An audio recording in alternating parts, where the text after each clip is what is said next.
তো আমি করবো আলুর তরকারি, তার জন্য একটা মশলা করে নিচ্ছি। এটা হচ্ছে এমনি ঝাল লঙ্কার গুঁড়ো, এটা হলুদ, এটা জিরা গুঁড়ো, আর এটা হচ্ছে কাশ্মীরি লঙ্কার গুঁড়ো। এবার আমি এর মধ্যে দেবো একটু মিট মশলা। এবার আমি এর মধ্যে অল্প মিট মশলা দেবো, আবার পরে দিব। এইভাবে তরকারিটা করলে দারুণ লাগে খেতে। তো দিয়ে দিলাম মিট মশলা। এবার এটা একটু গরম জল দিয়ে গুলে নেব মশলাটা। তো আমি এখানটা হলুদ আর লবণ দিয়ে আলু মেখে রেখেছিলাম, তো এটা ভাজার জন্য দিয়ে দিলাম। এটা ভালোভাবে ভাজতে হবে। চলো আমি এর মধ্যে মশলাটা করে নিই। তো এবার এর মধ্যে আমি আর দিচ্ছি মশলাটা, আমি গরম জল দিয়ে গুলে নিলাম। মিট মশলা দিয়ে তরকারিটা খুব সুন্দর লাগে খেতে। চলো আমি এবার এটা রেখে দেবো ঢাকা দিয়ে, আলুগুলো ভাজা ভাজা করে নিই। তো আলুটা আমার অনেকটা ভাজা ভাজা হয়ে গেছে, তো আমি এবার আলুটা নামিয়ে নেব। আর এখানটায় করে নিলাম মশলা নিয়েছি হচ্ছে ছোটো এলাচ, জিরা, তারপর শুকনো লঙ্কা, তেজপাতা সব নিয়েছি। চলো এবার রান্নাটা শুরু করি। তো আলুটা আমার ভাজা ভাজা হয়ে গেছে, তো আমি নামিয়ে নিলাম। এরপর কড়াই তেল দিয়ে দিয়েছি। এবার দিয়ে দেবো যে গোটা মশলাটা আমি করে রেখেছিলাম। তো এখানটায় আমি মশলা দিয়ে দিয়েছি, মশলাটা ভাজা ভাজা হচ্ছে। এবার আমি কি দিচ্ছি সেটা দেখাচ্ছি তোমাদেরকে। এবার দিয়ে দিচ্ছি ঝুরঝুরি করে কেটে রাখা পেঁয়াজ।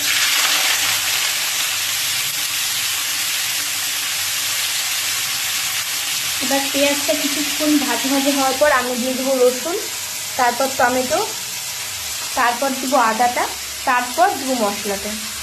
পেঁয়াজটা একটু ভাজা ভাজা হয়ে গেছে, এবার আমি লবণ দিয়ে দিলাম। পেঁয়াজটা অনেকটা ভাজা ভাজা হয়ে গেছে, আমি এবার রসুনটা দিয়ে দেবো এর মধ্যে।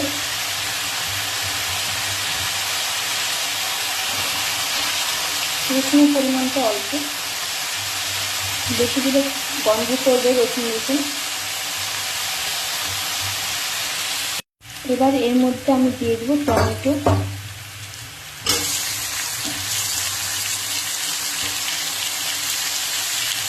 এখানটায় সব মশলাগুলো ভাজা ভাজা হয়ে গেছে।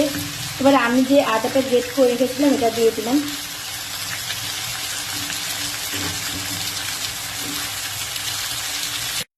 এখানটা আমার সব মশলাগুলো ভাজা ভাজা হয়ে গেছে। এবার আমি দিয়ে দেবো যে আলুটা ভেজে রেখেছিলাম।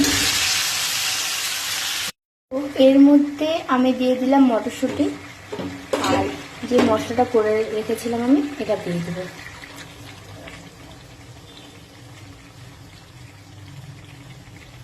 বাটিটা ধুয়ে একটু জল দিয়ে দেবো। তো আমি এর মধ্যে অল্প করে কাসুরি মেথি দিয়ে দিলাম। তো আমি এর মধ্যে দিয়ে দিলাম কাঁচা লঙ্কা আর ধনা পাতা। এবার আমি জল দিয়ে দেবো। তো আমার এখানে তরকারিটা হয়ে গেছে, আমি গরম মশলা গুঁড়া দিয়ে নামিয়ে নেব। অনেক প্রচণ্ড ধোয়া হচ্ছে। চলো এরপর কচুরিটা করে নিই। তো এখানটা আমার তরকারিটা হয়ে গেছে, একদম কষা কষা ভাবে তরকারিটা করেছি, কোনো রকম ঝোল রাখিনি। হালকা গ্রেভি আছে, তাও আমি অতিরিক্ত গ্রেভি রাখিনি। দেখো তরকারির কালারটা।